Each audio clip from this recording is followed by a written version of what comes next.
Assalamualaikum. Today we have Mr. Najam Sethi, TV anchor of the popular show on Geo, Aapas Ki Baath. We just caught him for a quick few minutes. Thank you so much for your time today. 2011, how has this year been for you? You launched Aapas Ki Baath, you're prevalent on web, news everywhere. It's been a good year. My ratings are going up and the channel is doing well and my show is doing well and I'm making lots of friends and some enemies, which is inevitable in this business. Yes. Do you have anything else lined up in this year other than Aapas Ki Baath, maybe an entry into politics? No, I really think I ought to stay out of politics because I need to be some sort of, perhaps a conscience of the nation or something like that. And I have, earlier this year I did 3 months in my old college in Cambridge University as a fellow there. And currently I'm at the New America Foundation as a fellow here. I'm recharging my batteries, reading books, interacting with people. I think this is a good hiatus, a good pause. Now, Mr. Sethi, I've seen your shows and I've seen your life history, so to speak. You seem to be a crusader of the truth, and that has gotten you into a lot of trouble. Arrested several times, death threats come your way many times in a year. Why do you do what you do? Why do most people do what they do? Either it has to do with their self-interest, or it may have something to do with their notion of faith, or it may have something to do with their notion of nationality. And I think I grew up in an age of idealism. I was a child of the 1960s when change was in the air, if you remember, the Vietnam years and the protests and demonstrations against American imperialism. I think I'm an activist and I don't have any party affiliations. I think Pakistan is a great country. I think we've ruined it in many ways. And I still think that the people of Pakistan deserve to achieve, the dream of Pakistan. We are hardworking, we are enterprising. Wherever we go in the world, we make a name for ourselves as good entrepreneurs. Unfortunately, we made a mess at home. And I'm very keen to, my dream is to see Pakistan as a strong, united, prosperous country. Okay, well, your passion drives you. You enjoy what you do. You said you're an activist. So what about somebody that is not an activist? Why would they step into an arena and engage civically or put their life on the line to engage in the conversations that you engage in? Well, they don't. Unless you passionately believe in the country and in the innate goodness of people and in their spirit and in their enterprise. If you don't believe in that, then of course you're going to exclude yourself. You will isolate yourself, you'll go away and do your own thing. Right now, Tehreek-e-Insaf, People's Party, MQM, there's so many different parties in Pakistan. If you could put Pakistan in the hands of any one party right now, let's say you had that power, who would you give it to? Well, that is a very difficult question. And the reason why it's a difficult question is we have seen the mainstream political parties perform badly, not once but twice and thrice. So in that sense, their track record is not good. Then we have new parties that are coming up which are really not inspiring me. Imran Khan is a very dynamic individual, but I don't think he has the solutions to the country's problems. He may have a critique of it, but he doesn't have the solutions. And I think there are no simple solutions.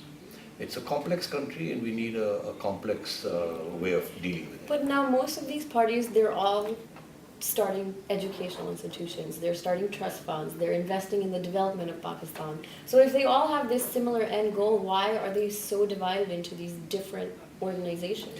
It's not that they are divided. We have, there was an all-parties conference recently conducted, called by the Prime Minister.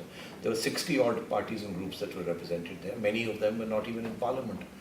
So the point I'm making is Pakistan is splintering in many different directions, in different identities, ethnic, religious, rural, urban, sub-nationalisms, and so on. So this leads to the development of a type of politics that represents groups rather than people.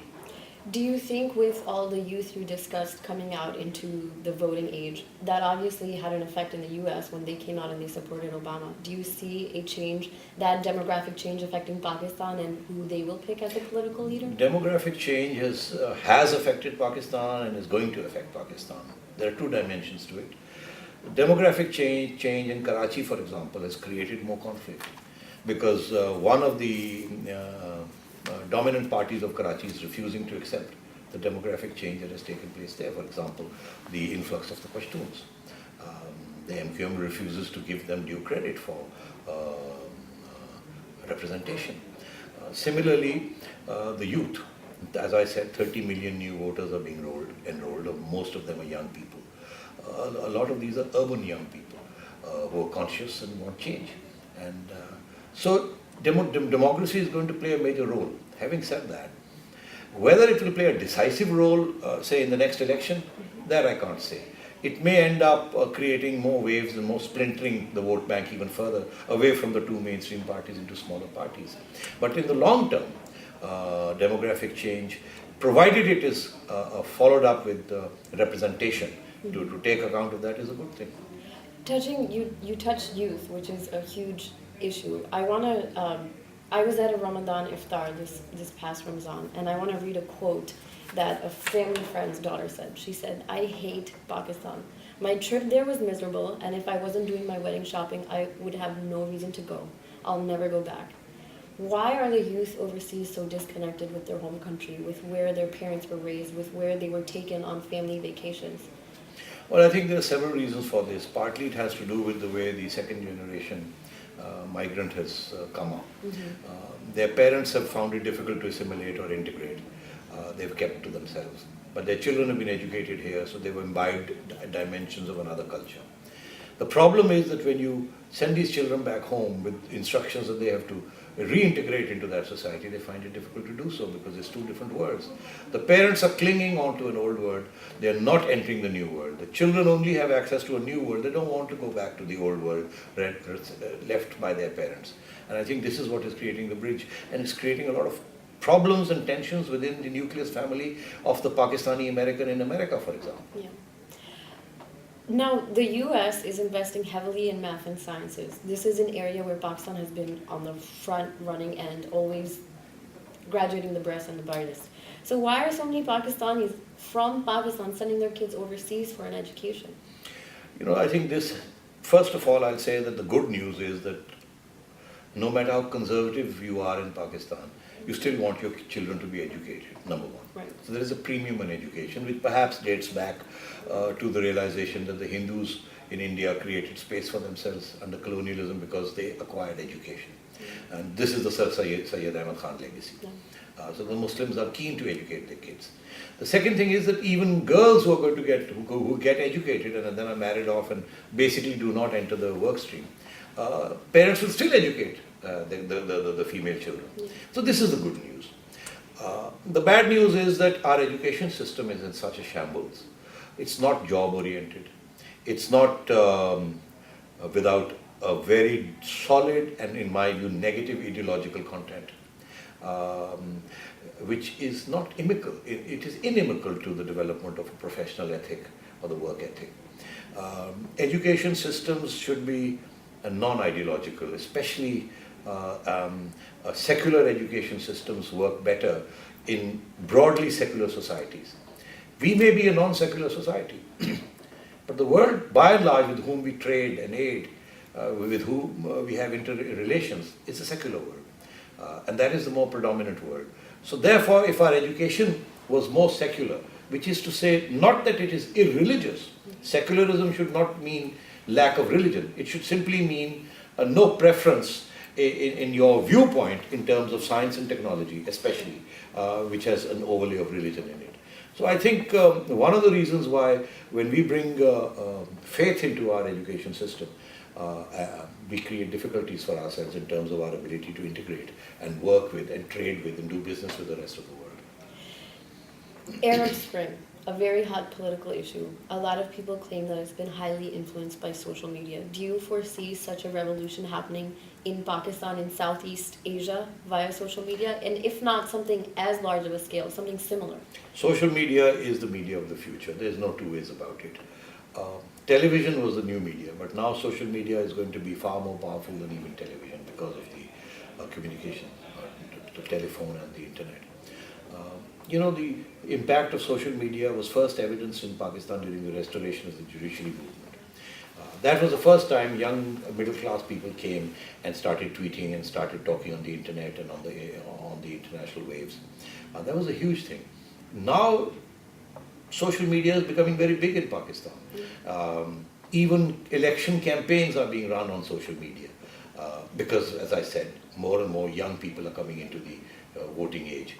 So I think social media is going to play a very important role in the politics of Pakistan in the future. What role has it played for you? You joined Facebook back in January, you've joined Twitter in July, you've gotten hundreds of followers. How is it going for you? Yeah, it's in a sense transformed me, in the sense that it's put me in touch with, on an everyday basis, on an instant basis, with opinion and views with which I was not familiar, with sentiments. The alphabet. They're saying the things in Urdu, but they're using English alphabet.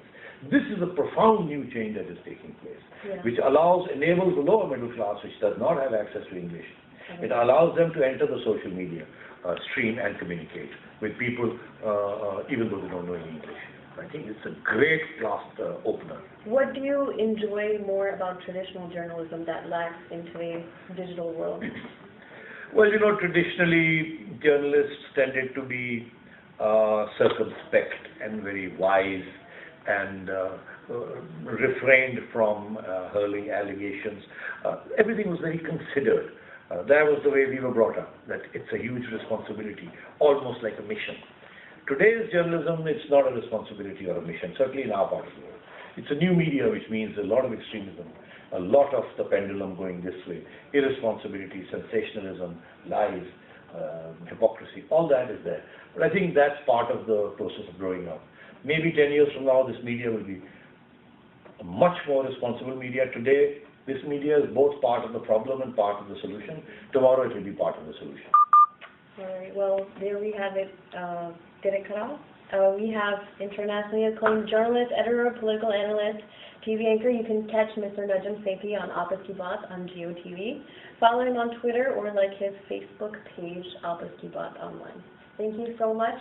The message should also be constructive, don't be conspiracy oriented on Twitter, support people, don't get into hurting people and harming people. Twitter should be used for productive and informed purposes, not as part of conspiracies to undermine people. Thank you very much.